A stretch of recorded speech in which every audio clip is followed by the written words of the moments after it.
আমরা আজকে দেখাবো বাংলাদেশ এবং আন্তর্জাতিক মিডিয়ার প্রধান প্রধান শিরোনামগুলো, যেটাকে আমরা পত্রিকার চোখে বাংলাদেশ বলতে পারি। আজকে আমার সাথে আছেন এই বিষয়ে আলোচনা করার জন্য, আমার সাথে রয়েছেন আমার সহকর্মী ফয়সাল আহমেদ এবং সাথে আছেন শাহিনুর ইসলাম। আমি আজকে প্রথমেই দুটি জিনিস আপনাদেরকে পড়ে শোনাচ্ছি। I have a plan, Tarique Rahman.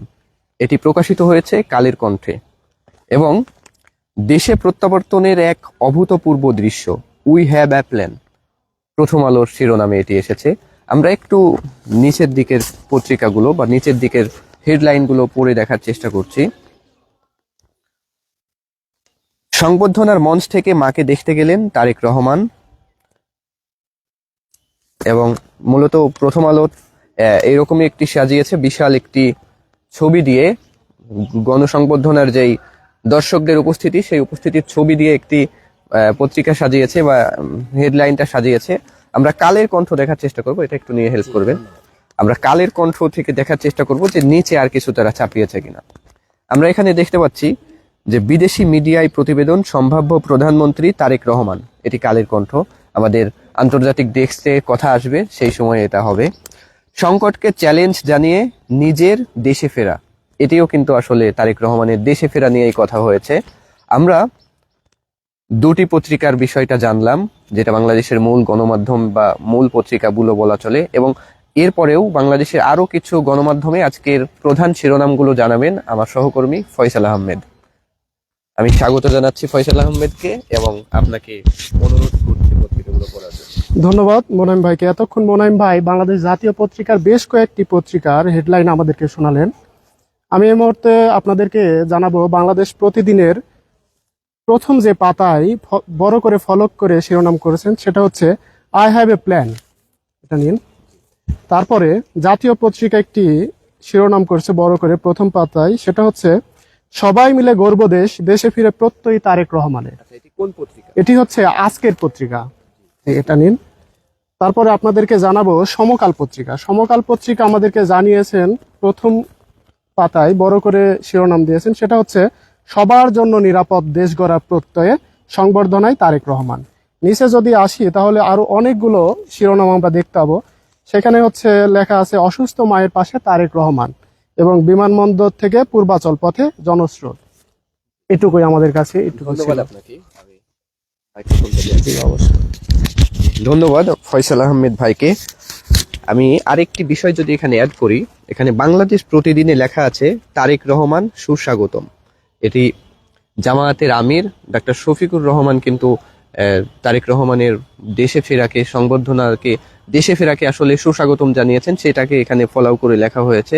আরো কিছু হয়েছে। তার আগে আমরা আন্তর্জাতিক মিডিয়ায় আজকে বাংলাদেশকে নিয়ে কি প্রতিবেদন করা হয়েছে সেই বিষয়টি জানবো আমাদের সহকর্মী শাহিনুর ইসলামের কাছ থেকে।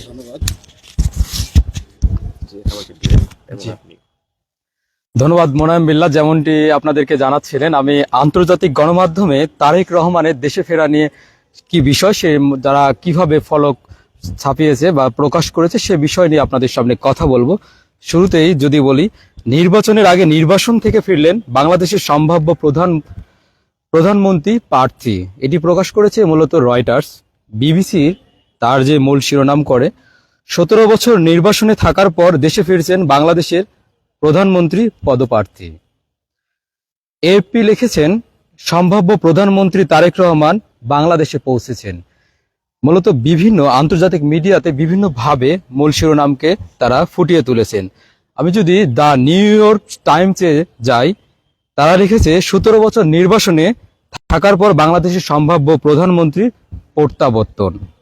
ডন তারা প্রকাশ করেছে 17 বছর নির্বাসনের পর নির্বাচনের আগে দেশে ফিরলেন বাংলাদেশের সম্ভাব্য প্রধানমন্ত্রী প্রার্থী। অপরদিকে দ্য হিন্দু প্রকাশ করেছে বিএনপির ভারপ্রাপ্ত চেয়ারম্যান তারেক রহমানের ঢাকায় অবতরণ। আমরা আরেকটি গণমাধ্যমে যদি লক্ষ্য করি, আন্তর্জাতিক মিডিয়াতে খালেদা জিয়ার ছেলে তারেক রহমান বাংলাদেশে ফিরেছেন, এটি প্রকাশ করেছেন এনডিটিভি। আবার আল জাজিরার তারা মূল ধারাতে তারা ফুটিয়ে তুলেছেন এমনভাবে, সেটি হচ্ছে বাংলাদেশের বিরোধী দলীয় নেতা তারেক রহমান 17 বছর নির্বাসনে থাকার পর দেশে ফিরেছেন।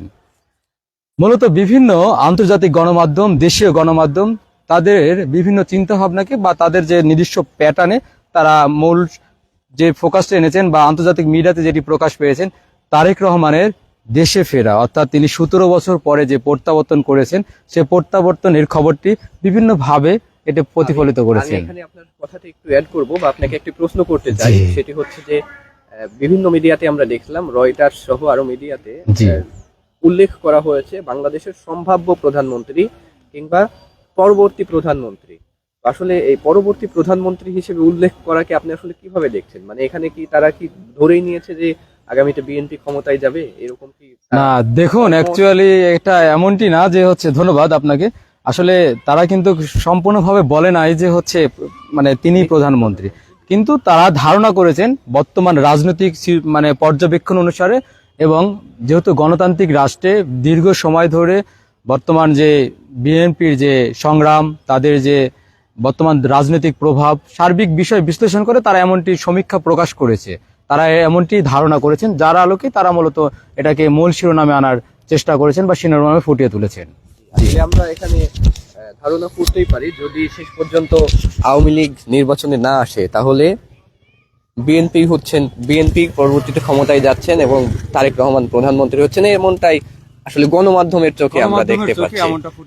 জি, তারপরেও আসলে মাঠেই আসলে প্রকাশিত হবে যে শেষ পর্যন্ত কি হয়। আরেকটি বিষয় আমি এখানে অ্যাড করতে চাই, সেটি জনাব শাহিনুর ইসলাম আপনার সাথে আমি আলোচনা করতে চাই। সেটি হচ্ছে তারেক রহমানকে কিন্তু সুস্বাগতম জানিয়েছেন জামায়াতের আমির ডাক্তার শফিকুর রহমান, এটা আমরা দেখেছি। এছাড়াও জনপ্রিয় ইসলামিক বক্তা ডক্টর মিজানুর রহমান আজহারিও কিন্তু তাকে সুস্বাগতম জানিয়েছেন বা দেশে স্বাগতম জানিয়েছেন। এই ক্ষেত্রে আমরা এর মধ্যেও দেখতে পাচ্ছি আসলে বিএনপির ভারপ্রাপ্ত চেয়ারম্যান তারেক রহমান দীর্ঘদিন কিন্তু দেশের বাইরে ছিলেন, এবং দেশের বাইরে যেহেতু ছিলেন সেই ক্ষেত্রে কিন্তু তিনি মূলত এই 17 বছরে অনেক সমালোচনার ঊর্ধ্বে আমরা বলতেই পারি, কারণ যেহেতু দেশে নাই সেক্ষেত্রে সমালোচনার কোনো কাজ তো করতেই পারেন না বা করেন নাই। তো সেই ক্ষেত্রে উনি যখন দেশে আসলেন, এটা নিয়ে ডাক্তার শফিকুর রহমান কিন্তু তাকে স্বাগতম জানিয়েছেন, তিনি খুব সাদরে তাকে গ্রহণ করেছেন, এটা বলেছেন।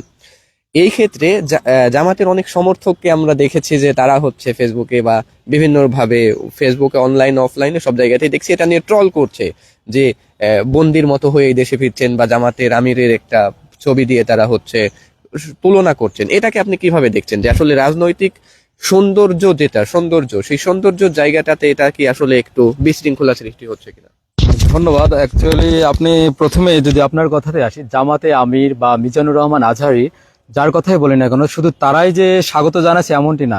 এখানে মূলত বাংলাদেশের আপামর জনতা, মানে দল মত নির্বিশেষে যে কোনো গণতান্ত্রিক রাষ্ট্রে 17 বছর পরে যিনি প্রত্যাবর্তন করছেন, স্বাভাবিক বাংলার মানুষ তাকে স্বাগত জানাইছে। এটা হচ্ছে প্রথম কথা।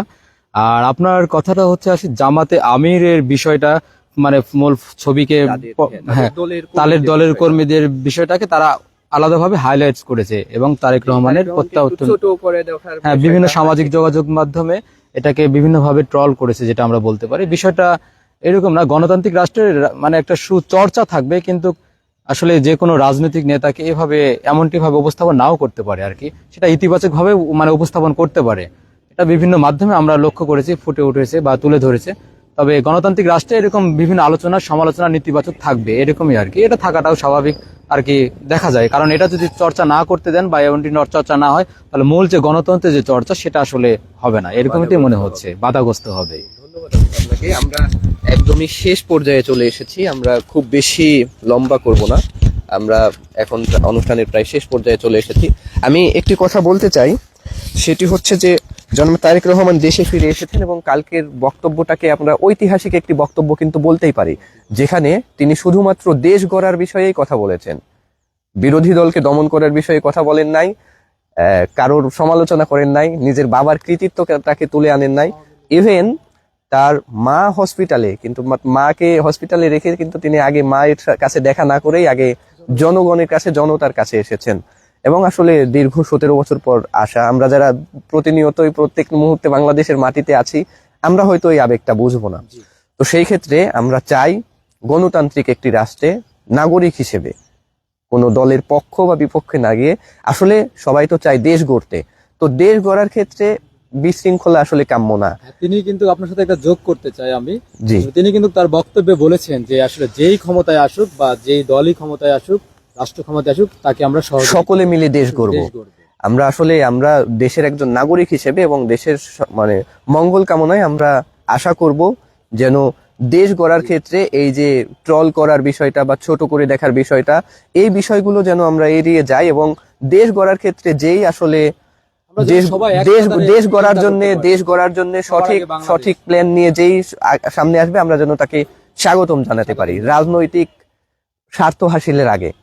এই বিষয়টা যেন আমাদের সকলের মাঝে থাকে। আপনারা যারা এতক্ষণ আমাদের সাথে ছিলেন সবাইকে ধন্যবাদ জানাচ্ছি। দেশের সাথে থাকুন, দেশের মানুষের সাথে থাকুন, দেশের মঙ্গলে কাজ করুন। সবাইকে ধন্যবাদ জানিয়ে আজকের পর্ব এখানেই শেষ করছি। আরেকটি ছোট্ট বিষয় জানিয়ে রাখি, আমাদের এই পর্বটি আমরা রেগুলার করার চেষ্টা করব ইনশাআল্লাহ, এবং এই পর্বে আমরা আস্তে আস্তে আরো নতুনত্ব নিয়ে আসবো, আরো ধারাবাহিকতা নিয়ে আসবো, এবং এইখানে যুক্ত হতে পারেন কিন্তু আপনিও। সেই প্রসেস বা পদ্ধতিটাও আমরা পরবর্তীতে আপনাদেরকে জানিয়ে দেব। সাথে থাকার জন্য সবাইকে ধন্যবাদ, এবং আমার সাথে ছিলেন এতক্ষণ শাহিনুর ইসলাম এবং ফয়সাল আহমেদ। আপনাদেরকেও ধন্যবাদ জানিয়ে আমাদের অনুষ্ঠানটি এখানে শেষ করছি। আসসালামু আলাইকুম।